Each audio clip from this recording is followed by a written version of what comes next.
আসসালামু আলাইকুম। কেমন আছেন সবাই? আশা করি আল্লাহর রহমতে যে যেখানে আছেন সুস্থ আছেন, ভালো আছেন। আমিও আমার পরিবার নিয়ে আলহামদুলিল্লাহ অনেক ভালো আছি। আরও একটি নতুন ভিডিও নিয়ে আপনাদের সাথে হাজির হলাম। আশা করি সবাই আমার পরিবারের সঙ্গেই থাকবেন এবং কি ভিডিওটি শেষ পর্যন্ত দেখবেন। যদি ভালো লাগে তাহলে আমার ভিডিওতে প্লিজ একটা লাইক।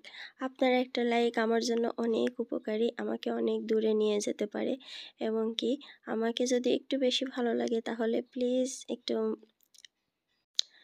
সাবস্ক্রাইব করে আমার পাশে থাকবেন প্লিজ। আসলে বেশ কিছুদিন হয় ভালো মতো রান্না করা হয় না। গত একটা ভিডিওতে দেখেছেন যে আমরা গ্রামের বাড়ি গিয়েছি। তো সেখান থেকে আসার পরে টুকটাক অনেক কাজই জমে গিয়েছিল, কারণ যেহেতু ছুটির দিনগুলোতেই ছিলাম বাড়িতে, তো অনেকগুলা কাপড় চোপড় এমনিতেই জমে গেছিলো। তারপরে বাড়ি থেকে আসার পরেও অনেকগুলা কাপড় চোপড় জমে গেছে। আর যেহেতু আমি সাভারে সিআরপিতে থেরাপি নিচ্ছি, আবার বাচ্চাদের স্কুলও খোলা আছে, সব কিছু মিলে একটু হিমশিম খাচ্ছি। নিয়মিত ভিডিওটা করতেও পারছি না, দিতেও পারছি না। তো আজকে একটু রান্না করেছি, রান্নার ভিডিওটা শ্যুট করেছি। কারণ বড় ছেলের স্কুলটা বন্ধ ছিল, ওদের স্কুলে ওয়াজ মাহফিল ছিল আর কি, তেমন একটা পড়াশোনার চাপ ছিল না। আর ছোট ছেলেটা বাড়ি থেকে আসার পর অনেক অসুস্থ, স্কুলেও যায়নি। তো রান্না করলাম, বাসার ভিতর অনেক কাজ করেছি, কিন্তু সব কিছু আর কি ভিডিওতে ধারণ করা হয়নি, অফ ক্যামেরাতেই করে নিয়েছি। আর আমার যেহেতু মেরুদণ্ডের হাড়ে কোমরে সমস্যা, সেহেতু আমি অনেক কাজই বসে মানে খুব আরামসে করতে পারি না, আবার দাঁড়িয়েও করতে পারি না, খুব রিল্যাক্সে কাজ করতে হয়। আমি 30 মিনিটের উপরে বসেও থাকতে পারি না, 30 মিনিটের উপরে দাঁড়িয়েও কাজ করতে পারি না। আসলে ডাক্তার নিষেধই করেছেন যে এগুলো রিস্ক নিয়ে করার দরকার নেই, আবার অনেক সময় ঝুঁকেও কাজ করতে পারি না। তো আমি টোটালি চেষ্টা করি যাতে ঝুঁকতে না হয়। তারপরেও বাচ্চা কাচ্চা ছোট ছোট, ওদের স্কুল আছে, আবার সংসারের কাজকর্ম আছে, এতটাও বয়স হয়নি। আসলে প্রত্যেকটা বয়সেই একটা ইম্পর্ট্যান্ট বিষয় আছে, সেটা হয়তো বা বুঝতে পারি নাই। ছোটোর সময় হয়তো বা খাবার দাবারটা তেমন খাইনি, আবার বিয়ের প্রথম সংসার কাজ কাজ, আমি খাবো না ও খাবে, আবার হয়তো বা পাইনি, সব কিছু মিলেই সমস্যায় পড়ে গেছি। তো এখন আল্লাহ যেভাবে রাখছে সেভাবেই ভালো থাকার চেষ্টা করি। আর আমি এমনিতেই ছোটোবেলা থেকেই মানে যখন যেভাবে যে অবস্থায় থাকি না কেন, সেই অবস্থায় নিজেকে সুখী রাখার চেষ্টা করি, ভালো থাকার চেষ্টা করি। সবসময় মানে খারাপ দিকটা আমি নেই না, খারাপ দিকটা নিলেও আমি নিজেকে মানে হয়তো বা মনের মধ্যে রেখে দেই, পরিবেশটা খারাপ করার চেষ্টা করি না। যে যেভাবে যেখানে ভালো থাকতে পছন্দ করে আমি সেই ব্যাপারে তাকে হেল্প করি। হয়তো কেউ বুঝে, কেউ বুঝে না। তো যাই হোক, আমি শারীরিক অসুস্থতা, আমার সংসারে কাজ, স্বামী, সন্তান সব কিছু মিলে আলহামদুলিল্লাহ আমি ভালো আছি। আল্লাহ ইচ্ছা করলে এর চাইতেও কোনো বড় কঠিন রোগ আমার দিতে পারতো, এর চাইতেও বড় কোনো কঠিন বিপদে আমাকে ফেলতে পারতো। আর আমি এটাই বিশ্বাস করি, আমার আল্লাহ যেটা করবেন সেটা নিশ্চয়ই আমার মঙ্গলের জন্যই করবেন, যাতে করে আমি ভালো থাকি। তাই সব কিছু মেনে নিয়ে আল্লাহর উপর ভরসা করে আগামী দিনের পথ চলা শুরু করি, এমনকি সুখে থাকার চেষ্টা করি। সব কিছু নিয়েই আমি যখন যেভাবে যেখানে যেমন থাকি, আমি যদি সাগরের মাঝখানে থাকি তাও মনে করব যে আমি এখন ভালো আছি, কারণ আমি আল্লাহর উপর ভরসা করি, বিশ্বাস করি। জন্ম যেহেতু নিয়েছি, মৃত্যু একদিন হবেই। আল্লাহ যেহেতু আমাকে সৃষ্টি করেছেন, আমার মৃত্যুর স্বাদ গ্রহণ করতে হবেই। তো আমি কেন সব কিছু নিয়ে ভয় পাবো?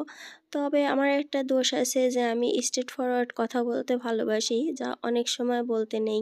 তবে ইদানিং অবশ্য চেষ্টা করি, যেখানে এই ধরনের কথা হয় বা আমি একটা কথা যদি সত্য সত্য বলে দেই, হয়তো বা ঝামেলা লাগতে পারে, তো সেখান থেকে আমি চলে আসার চেষ্টা করি। ইদানিং না, বেশ কিছুদিন আগে যখন আমি বুঝতে পেরেছি তখন থেকেই, হয়তো একসময় বুঝতাম না বিষয়টা।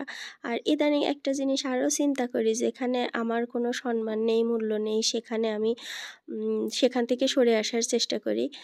আর এটা আমি বিয়ের প্রথম যদি করতাম সেটা আমার জন্য সবথেকে ভালো হতো, কিন্তু আমি সেটা করি নাই, বুঝতে পারি নাই। বুঝতে আমার অনেকটা দেরি হয়ে গেছে।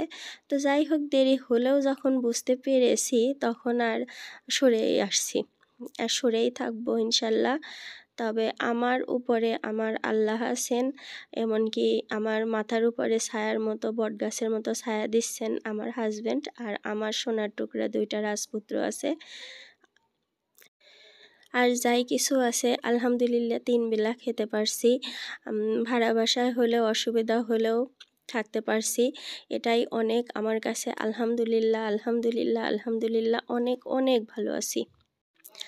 কথাগুলো বলতাম না, অনেকেই মনে করে যে আমি অনেক ভালো থাকি, অনেক সুখে থাকি। আসলে কি, সমস্যা সবারই থাকে।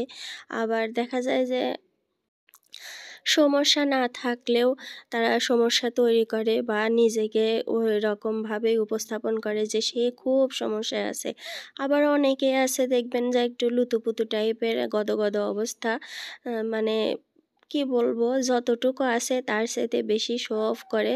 তো যাই হোক, আমি আসলে সবসময় রিয়েলিটি পছন্দ করি, কথা বলার ক্ষেত্রে এমনকি কাজের ক্ষেত্রেও আমি আসলে শো অফটা করতেই পারি না। আর আসলে একটা জিনিস আমি রান্না করব, আশেপাশে অপরিষ্কার হবে, এটাই স্বাভাবিক।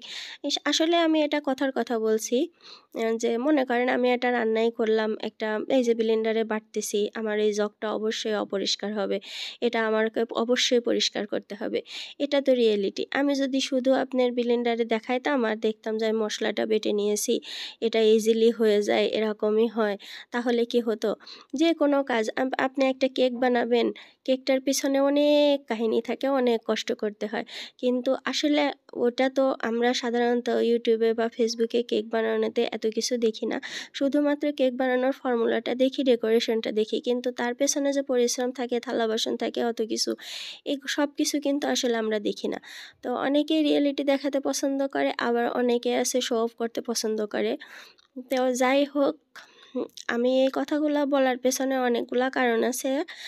আর আসলে আমি কি বলবো, মনের কথাগুলো আসলে এখানেই বলে ফেলি, যার জন্য সবাইকে সরি বলছি। সবাই ভালো থাকবেন।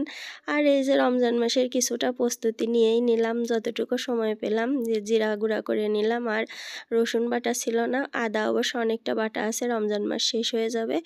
আর এই যে রান্নাগুলো করলাম, এগুলা টেবিলে আমি দিয়ে দিয়েছি, গোসল করে খেয়ে নেব।